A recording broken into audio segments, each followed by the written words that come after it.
அசுரகுரு சுக்ராச்சாரியார் ஆழ்ந்த சிந்தனையில் இருந்தார். இந்த அசுரர் குலத்தை என்ன முயற்சி செய்தாலும் தேவர்களின் புகழ்நிலைக்கு உயர்த்த முடியவில்லை. ஆனால் இப்போது அசுரர்களுக்கு நேரம் நன்றாக இருக்கிறது.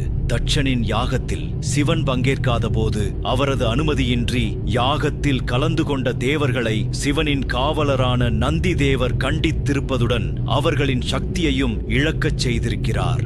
தேவர்கள் சக்தி இழந்துள்ள இந்த நல்ல சமயத்தில் அசுரர்களை வெற்றி கொடி நாட்டச் செய்யலாம். தட்சனின் மகளும் சிவனின் பத்தினியுமான தாட்சாயணி தன் தந்தையை அசுரனாகும்படி சபித்திருக்கிறாள். அந்த தட்சனை இப்பிறவியில் நம் குடும்பத்தில் ஒருவனாக்கிவிட்டால் இதை சாதித்து விடலாம். இந்த சிந்தனை ஓட்டத்தை செயல் வடிவாக்க எண்ணினார் சுக்ராச்சாரியார். பிரம்மாவின் புத்திரரான காஷ்யபருக்கும் அவரது தர்மபத்தனி அதிதிக்கும் பிறந்த அசுர குழந்தைகளை 66 கோடி பேரின் எதிர்காலம் சிறப்பாக இருக்க அவர் திட்டமிட்டார். திட்டத்தை செயல்படுத்த அசுர குழந்தைகளில் முதலாமவன் அசுரேந்திரன் மங்களகேசினியின் தம்பதியரின் புதல்வி சுரசையை தேர்ந்தெடுத்தார்.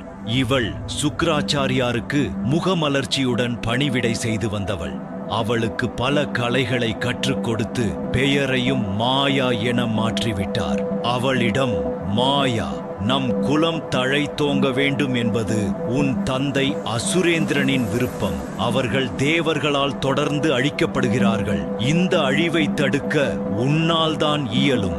நாம் தேவர்களை அடக்கி நமது சாம்ராஜ்யத்தை 7 உலகிலும் நிலைநாட்ட வேண்டும். அது உன்னால் முடியும் என்றார். வியப்படைந்த மாயாவிடம் தன் திட்டத்தையும் விளக்கினார். குருநாதரின் கட்டளையை ஏற்ற மாயா தன் தந்தை அசுரேந்திரனிடம் இது பற்றி சொல்ல அவனும் அகமகிழ்ந்து மகளை வாழ்த்தி அனுப்பினான். சுக்ராச்சாரியாரின் திட்டம் இதுதான். அசுரர்களின் தந்தையான காஷ்யபரை மாயா மயக்க வேண்டும். இன்னும் மிகச் சிறந்த அசுரர்கள் பலரை அவர் மூலமாக பெற வேண்டும் என்பதே அவரது திட்டம். மாயாவும் காஷ்யபர் இருந்த கானகத்திற்கு சென்றாள். தன் மாய சக்தியால் புதிய மாளிகைகளை அந்த கானகத்தில் எழுப்பினாள். அழகிய நந்தவனத்தை உருவாக்கினாள். மனம் பொங்கும் மலர்கள் அதில் பூத்தன. அந்த கானகத்தின் ஒரு பகுதி அடையாளம் தெரியாமல் போனது. அந்த மாளிகையிலேயே தங்கியிருந்தாள் மாயா. அவள் எதிர்பார்த்தபடியே காஷ்யபர் அங்கு வந்தார். இந்த இடம் எப்படி இவ்வளவு அழகாக மாறியது? விஷ்ணு இங்கு வந்திருப்பாரோ? அந்த மாயவன்தான் இப்படி மாயச் செயல்கள் செய்திருப்பானோ? பிரம்மா தன் பிரம்மலோகத்தை இந்த பூமிக்கு மாற்றிவிட்டாரோ என்று மனதில் கேள்விகள் எழ ஆச்சரியத்துடன் மாளிகைக்குள் பார்த்தார். அங்கே ஒரு அழகு சுந்தரி நடமாடிக் கொண்டிருந்தாள். பூக்களில் அமரும் பட்டாம்பூச்சிகளை அவளது பட்டுக்கரங்களின் பிஞ்சு விரல்கள் தொட்டு விளையாடிக் கொண்டிருந்தன. அவள் மான் போல் துள்ளித் துள்ளி விளையாடுவதைக் கண்ட காஷ்யபர், ஆஹா, உலகில் இப்படி ஒரு அழகியா? இவளைப் போன்ற பேரழகியை இதுவரை பார்த்ததில்லை. இனிமேலும் காண்போமா என்பது சந்தேகம்தான். இனி இப்பூமியில் ஒரு நாள் வாழ்ந்தால் கூட போதும். ஆனால் இவளோடு வாழ்ந்துவிட வேண்டும் என எண்ணியவராய் மாளிகைக்குள் சென்றாள். அழகு பெண்ணே, நீ யார்? இந்த கானகத்தில் உனக்கென்ன வேலை? இந்த மாளிகையை எப்படி உருவாக்கினாய்? உன் அங்கங்கள் என் மனதை குலைக்கிறதே.